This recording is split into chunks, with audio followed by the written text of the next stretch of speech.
Last summer I visited a friend of mine here in Vienna. She worked for 10 years, 10 years ago for some years in Damascus in a news agency called Reuters, and she told me about this wonderful country 10 years ago. In her kitchen there's a very, very big map with the Western Hemisphere, and you can see Europe and parts of Asia and Africa. And then I watched this map and saw how near Syria is to Europe. It's more Europe than Asia or Africa.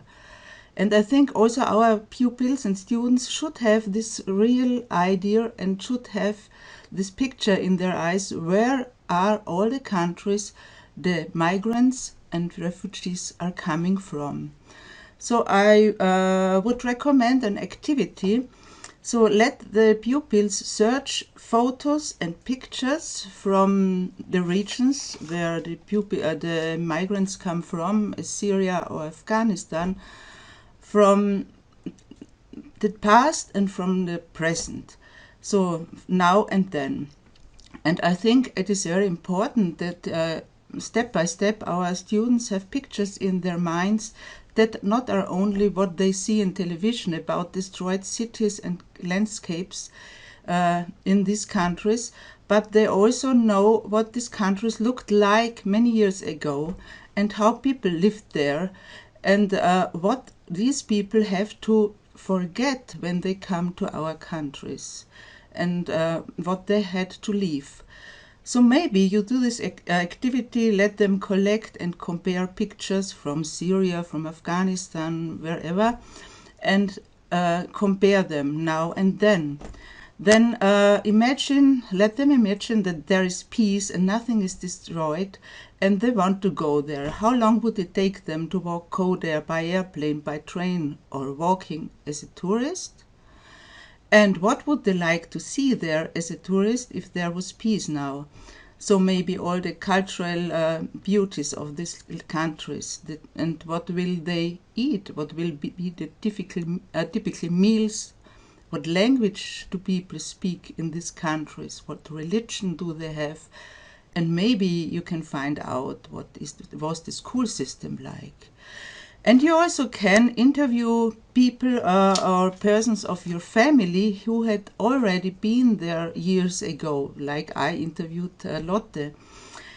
So I think it's very important that the pupils have an idea what these countries were like when there was peace, and what happened now, and what's the difference, and why these people, these persons from Syria, from Afghanistan, from Northern Africa, are leaving their beautiful countries.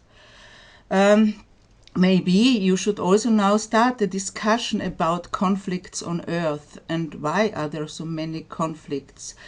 And we have a very nice game there in Austria. It's called the World Game, das Weltspiel.